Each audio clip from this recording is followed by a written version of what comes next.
Magandang ang boses ng damdamin. Tulong at kalingap ang laging unahin.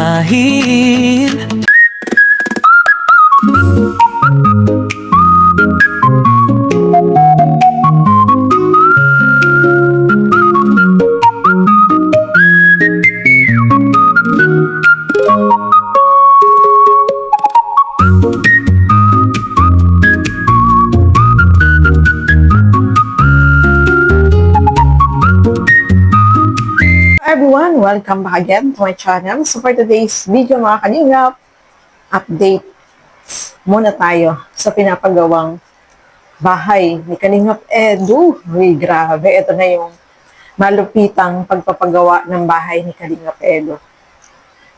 Grabe no mga kalingap. So syempre, may updates itong si JPLEV Vlog. No? Supportahan po natin siya mga kalingap.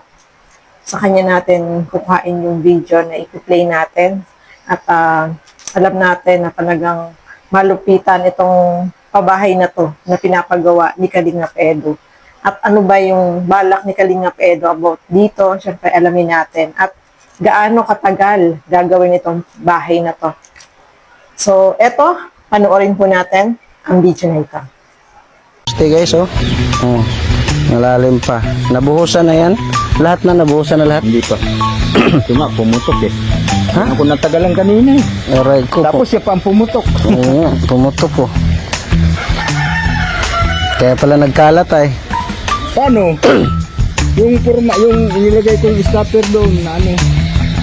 Matulak ng halo. Grabe kung wala talagang mixer ano, mahirapan talaga kayo rito. Tipin mo, 3 sakong hinalo. Hindi nga nakapuno sa pangalawa. Grabe.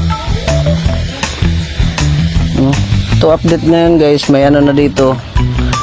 Tie beam, pan-tie beam yan. Lalaki ng bakal. Grabe, ang lalapit pa ng ano no? Lupit. Pero yan, sakto yan sa ano. Yan, ilang poste na lang itong naiwan dito na ano. Walang buhos. Yan na lang, dalawa. Ito na lang dalawa. Ibig sabihin, hindi pa pala natapos yan. Hindi pa kompleto.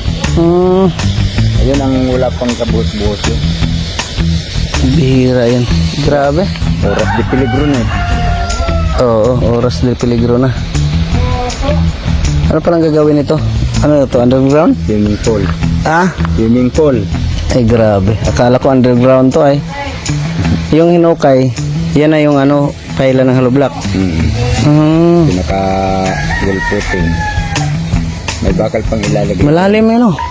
Nasa Aapawan si Papa Edge dyan. ano yan, hindi naman yun lahat yung ganyan ang kwan. Yun naman pinaka-flooring na ng swimming pool. Papatong dyan sa punta. Papatong dyan sa pundasyon. Grabe. Anong sabi ng engineer nito pala? 1 year talaga? 1 year daw dahil pag tinapos daw ng madali, abonado si engineer. Kaya ibig sabihin hindi pa ito pinapul payment ni Papa Eds? hindi. Siguro 2 gives mga ganun. No? Tama-tama rin yan para yung kalsada natin maging maayos pag maabutan ng tagulan to. Kasi nung nag-usap kami ni engineer, sabi ko, unahin yung swimming pool kasi para kayong may pispan dito pag tag-ulan na. Kaya nga, apurado nung pumunta dito pa. Oo.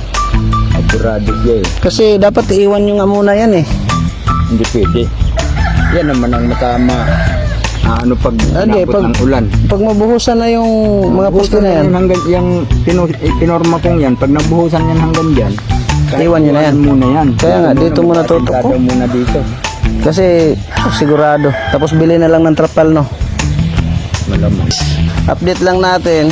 Kaya medyo matagal kasi ang lalim kasi ng pundasyon guys. Tapos ang mga poste ang lalaki. Tapos mga bakal ang lalaki. Pag magawa yan, yung isang ganyan kahaba, baka hindi mo matapos isang araw. Pag anilyo, di ba? Puputol ka pa, mag-steel ka pa, di ba? Pang ibinding mo. Pagbalok to, tapos ikabit. Kaya ang hirap, medyo, kaya nga sabi ko, hindi sunod-sunod ang ano namin dito, update, kasi talagang Hindi to biro, hindi man to gaya sa ibang pabahay na ano lang, na bungalo lang or ano man. Ito talaga, may engineer na kasi talaga to guys. Kontrata, kaya makita mo naman talagang solid, lupit. Sa Bisayang ano dyan, leadman. Sideline na rin ni Tay Bisay dito habang nandito siya nagbabantay sa ating mga chicken. Diba? Tingnan natin yung kabuuan guys, palipad tayo ng drone.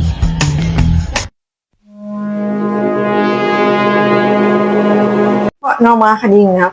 Ay, grabe. Ang lawak, no? Tapos may swimming pool sa harap. So, ano yan? Maganda yan. Malupitan yung pinapagawang yan ni Papa Eds, no, mga kalingap. So, ayan nga, may update si JP at ayan po, no, medyo matagal daw kasi aabot ng 1 year itong kontrata sa pagpagawa ng bahay na yan. Oh, di ba? So, alam naman natin na magastos pagpapagawa ng ano ng bahay. Talagang kailangan may budget, no? At maganda, may swimming pool, no? Wow, ano kaya ang magiging kalalabasan niya? Napakaganda niya, no? Saka malupitan talaga. Talagang ano siya, yung mga ginamit na bakal, yung mga big, talagang buhos, no, mga kalingap. Yung pundasyon ay talagang pinapatibay, no, mga kalingap. At yung swimming pool, wow, ang ganda, no, ng style. May yung bahay, tapos sa harap may swimming pool, oh, ang ganda, no, mga kalingap. So, abang-abang na lang tayo sa magiging update dyan ni JP. Dyan lang tayo magkuha kay JP, no? JP, So, yun lang tayo magkukuha ng mga updates about dito sa pinapagawa ni Papa Eds, no, mga kalingap. So, si Papa Eds, hindi po siya nagbablog. So, si Isla Bonita at saka si JP ang nagbablog. So, dyan lang tayo, ng updates dito sa kanila. Siyempre, excited din tayo. Yung kay Kalingap Jomar nga, malapit na, di ba? Ang ganda. So, siyempre, yung kay Kalingap Ed, pagagandahin niya rin, no, mga Kalingap. So, ayan po, abang-abang na lang tayo sa magiging updates. So, ayan po, thank you so much sa inyong walang sawang panonood at pagsuporta dito sa aking mga ginagawang reaction video. Siyempre, supportahan din po natin Bal Santos Matubang, Kalingap Rob at Edna Vlog, JP Alibi Vlog, Kalingap Edo, supportahan natin ang inyong lingkod, Gandang Emmy. Sa mga hindi pa po nakapag-subscribe, please subscribe and please hit the notification bell para lagi po kayong updated sa aking mga ina-upload na mga reaction video. So hanggang dito na naman po muna. Thank you and God bless sa ating lahat. Bye-bye po!